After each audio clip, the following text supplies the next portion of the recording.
Welcome back guys, Kidnans TV back again with another video. So ang gagawin pala natin ngayon guys ay magpintura tayo sa nakapuro na wall. So nakapuro siya ng simento guys, no, hindi siya rough wall. So ang unang ginawa ko dyan guys ay nag-primer ako ng liquid tile primer ng nung DBs. So inaluan ko lang yan ng konting liquid tile reducer guys, no, bago ko siya in-apply. Bali nilinisan ko muna yung wall guys bago ko yan in-applyan ng liquid tile primer. Tinanggal ko yung may mga dumi na nakalitaw dyan, nakadikit na yung mga talsik ng simento. So isang mano lang yan guys, tapos pagkatuyo padaanan natin ng kunting liha, tapos abangan nyo guys kung ano yung gagamitin ko na masilya dyan. At siguradong nanonood sa atin ngayon guys si Boss Rafael Ocampo at si Boss Dioy Belarma. Shout out sa inyo boss, maraming salamat sa suporta.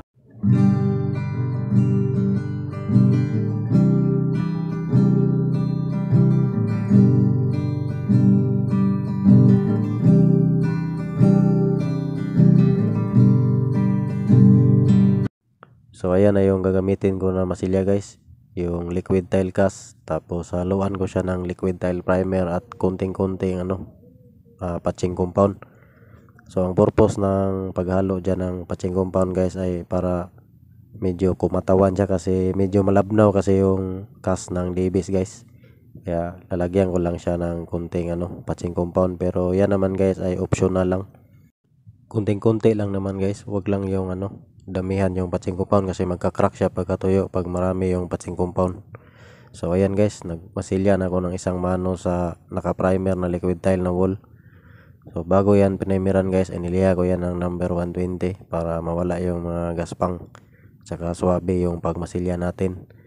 So yan ang ginamit ko guys pagka nakapuro ang wall, kasi solid talaga yan guys. Kahit abutin ba yan ng 35 years, hindi yan matutuklap yung pintura na yan. Saka yung ginagawa ko na yan guys ay laundry kasi yan. So alam naman natin yung laundry hindi maiwasan na may mabasa talaga. Kaya saktong-sakto yung solvent base na masilya natin guys, o preparasyon para lumalaban talaga siya guys ng pang matagalan talaga kahit nababasa siya So bali dalawang mano lang yung gagawin ko yan guys. Pagkatapos niyan ay isang mano ulit, tapos magliliha ko dyan ng number 120. Pagka ganyan guys na nakapuro yung wall, wag na wag kayong gagamit ng skim coat, kasi delikado talaga yan guys. Kasi yung nakapuro na wall, pagpalagay natin na may mag-crack dyan, yung magka-crack nyan, bali gagapang na yung skim coat dyan guys. Pagputok ng skim coat, gagapang yung niya, yung damage. Maigi pa yung dyan guys, yung mas maigi pa yung mga concrete pati, masonry pati. Saka yung guys, yung patching compound, semi-gloss latex at saka stick wheel, matibay pa yun.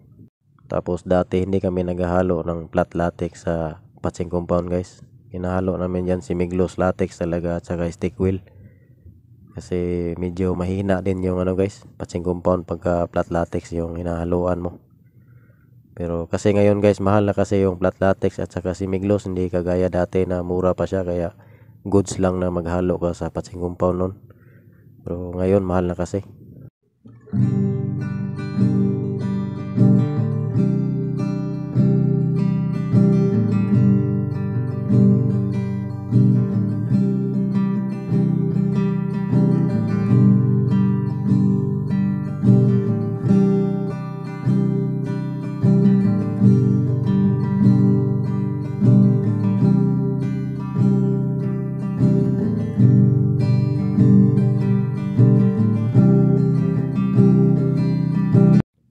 Ayan guys, nagdalawang mano na ako sa hole na yan. Bali yung katabi niyan guys ay plywood. So yan pa din yung gagamitin ko na masilya guys, isang masilya na lang, plywood at saka sa concrete. So napakatibay pa din sa plywood or kaya kahoy yan guys So ang alam naman ng iba guys ay pang concrete lang daw yung na yan, yung liquid tile cast na yan.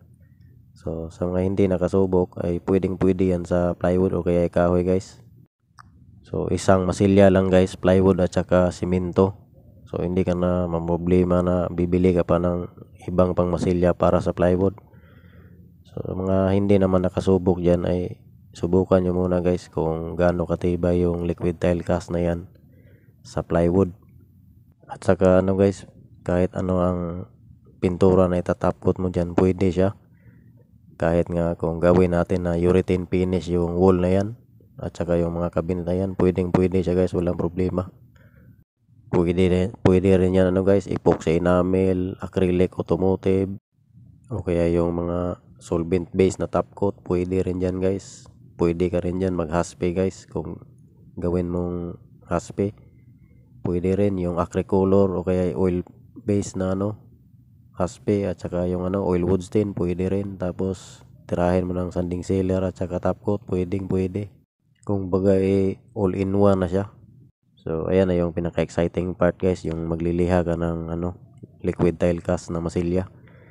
So kaya importante dyan guys, yung pagmasilya mo dyan ay malinis, at saka pakinis-kinisin mo na lang din, kasi lalagnatin ka talaga dyan sa pagliliha kapag hindi mo napakinis yung pagmasilya dyan. Pero maganda naman siyang ipahin guys. So bali ayan yung ano guys, kulay pala, parang condensed milk lang yung kulay na gusto ng may-ari guys. So baga creamy white lang siya.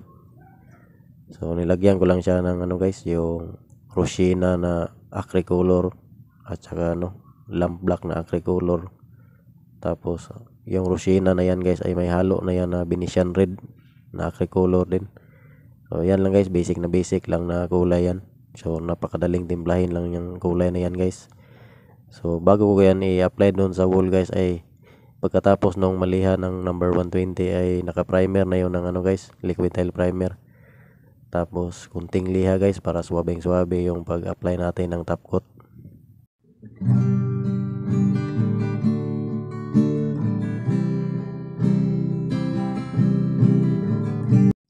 So ayan na guys, nag-apply na tayo ng isang mano sa ano sa tinimpla natin na semi-gloss latex.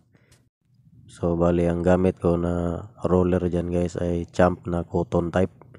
So 9 inches yung sukat niya guys. So yan lang yung pinakamahaba na sukat ng roller dito sa amin guys. Kung meron lang sanang ano rito yung 24 inches, yun sana yung gagamitin namin, kaso wala. Yan lang yung available na pinakamahaba.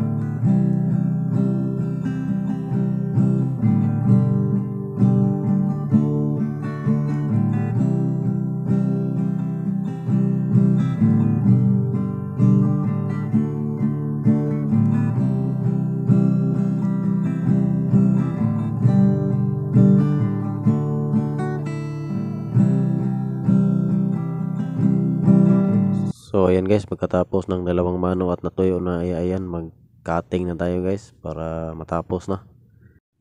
So number 2 na Champ yung brush na gamit namin dyan. Tapos pagka ganyan guys, brush pag nagka-cutting, tapos sundan ng ano baby roller para mawala yung ano yung grano ng brush.